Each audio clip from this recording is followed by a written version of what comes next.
नमस्कार प्रिय विद्यार्थियों। कक्षा 12 पीयूष प्रवाह में हम दूसरा लेसन सत्य के प्रयोग। कल हमने लेखक परिचय पढ़ा, पाठ परिचय पढ़ लिया हमने। सभ्य के पोशाक में हमने पाठ प्रारंभ कर दिया। तो चलिए शुरू करते हैं आगे।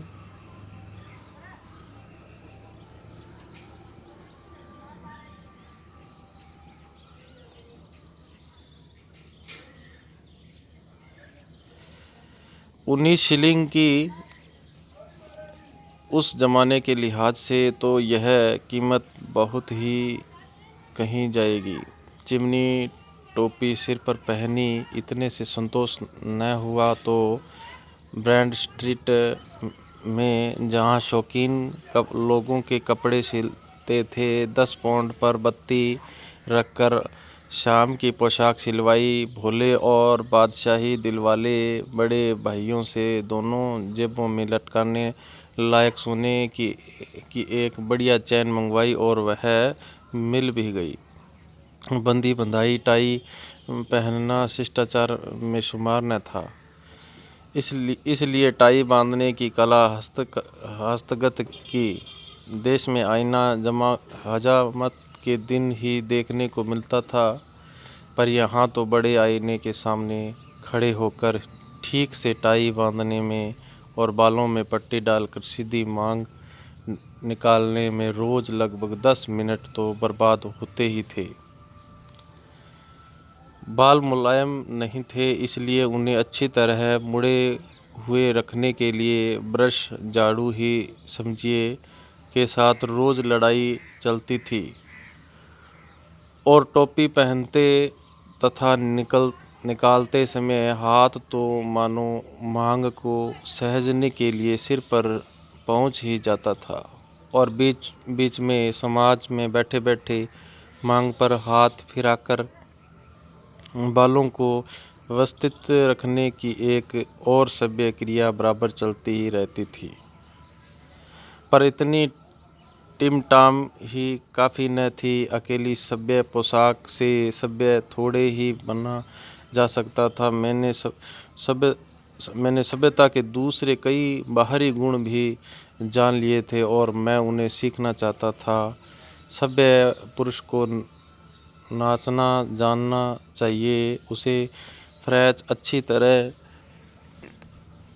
जान लेनी चाहिए, क्योंकि फ्रेंच इंग्लैंड के पड़ोसी फ्रांस की भाषा थी और सारे यूरोप की राष्ट्रभाषा भी थी, और मुझे यूरोप में घूमने की इच्छा थी। इसके अलावा सभ्य पुरुष को लच्छेदार भाषण करना भी आना चाहिए। मैंने नृत्य सीखने का निश्चय किया। एक कक्षा में भर्ती हुआ। एक सत्र के करीब 3 पाउंड जमा किए। कोई 3 हफ्तों में करीब 6 सबक सीखे होंगे। पैर ठीक से तालबद्ध पढ़ते न थे। पियानो बजता था, पर वह क्या कह रहा था कुछ समझ में न आता था। 1 2 3 चलता, पर उसके बीच का अंतर तो वह बाजा ही बताता था, जो मेरे लिए अगम्य था। तो अब क्या किया जाए? अब तो बाबा जी की बिल्ली वाला किस्सा हुआ। चूहों को भागने के लिए बिल्ली, बिल्ली के लिए गाय, यूं बाबा जी का परिवार बढ़ा। उसी तरह मेरे लोभ का परिवार भी बढ़ा। वायोलिन बजाना सीख लूँ तो सुर और ताल का ख्याल हो जाए। 3 पाउंड वायलिन खरीदने में गवाए और कुछ उसकी शिक्षा के लिए भी दिए। भाषण करना सीखने के लिए एक तीसरे शिक्षक का घर खोजा। उन्हें भी एक गिनी तो भेंट की ही। बैल की स्टैंडर्ड एलोक्यूशनिस्ट पुस्तक खरीदी। पिट का एक भाषण शुरू किया। इन बैल साहब ने मेरे कान में घंटी बैल बजाई। मैं जागा। मुझे इंग्लैंड में जीवन बिताना है। लच्छेदार भाषण करना सीखकर मैं क्या करूँगा? नाच नाच कर मैं सभ्य कैसे बनूँगा? वायलिन तो देश में भी सीखा जा सकता है। मैं तो विद्यार्थी हूँ, मुझे विद्या धन बढ़ाना चाहिए। मुझे अपने पैसे से संबंध रखने वाली तैयारी करनी चाहिए। मैं अपने सदाचार से सभ्य समझा जाऊं तो ठीक है, नहीं तो मुझे यह लोभ छोड़ना चाहिए।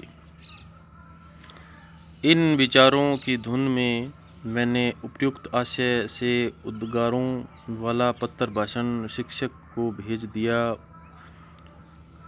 उनसे मैंने 2 या 3 ही पाठ पढ़े थे। नृत्य शिक्षिका को भी ऐसा ही पत्र लिखा। वायलिन शिक्षिका के घर वायलिन लेकर पहुंचा। उन्हें जिस दान ने भी वह बिके बेच डालने की इजाज़त दे दी। उनके साथ कुछ मित्रता का सा संबंध हो गया था। इस कारण मैंने उनसे अपने मोह की चर्चा की। नाच आदि के जंजाल में से निकल जाने की मेरी बात उन्होंने पसंद की। सभ्य बनने की मेरी यह सनक लगभग 3 महीने चली होगी। पोशाक की टिमटाम तो बरसों चली, पर अब मैं विद्यार्थी बना। तो बच्चों, ये पीयूष प्रवाह का दूसरा लेसन, जिसमें सभ्य पोशाक में अर्थात ये पूरा हुआ। और आगे हम पढ़ेंगे भाग तीसरे